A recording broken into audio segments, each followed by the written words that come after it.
दस्तखत भी हो गए। लीजिए ये आपका एडवांस। अभी से मुबारक हो आपको। दादी जान, आजे आजे। खैरियत है? आपको भी मुबारक हो। बस थोड़ा बहुत बिजली का काम करवाना होगा आपको। बिल्कुल बिल्कुल, मैं वो भी करवा लूंगी। बहुत शुक्रिया, खुदा हाफिज। क्या तुम और आमिर साथ रहोगे? जी हाँ। क्या उसने तुम्हें शादी की पेशकश की है?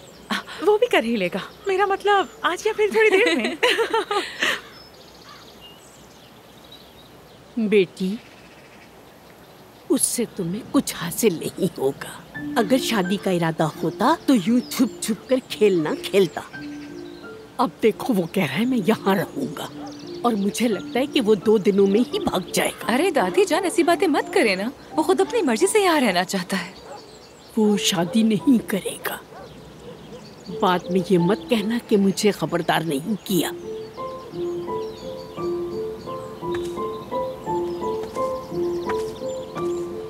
अरे छोड़ो तुम इनकी खपती बातों को, मत सुनो ये सब। और ऐसे प्यारे से चेहरे पर वो बदगुमानी का साया डाल रही हैं। तुम्हारी दादी के दिल में जरूर कोई पुराना जख्म है।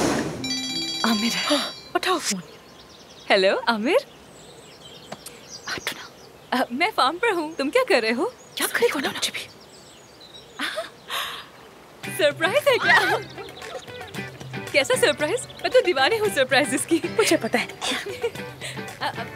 मेरे पास भी तुम्हारे लिए एक सरप्राइज है। अब पहले मेरी बारी। अच्छा ठीक है, तुम बता दो। अब ठीक है, तो फिर मैं तुम्हें लोकेशन भेजती हूँ। See you। हाँ, सब पता है हमें। थोड़ी डिसेंट बनो।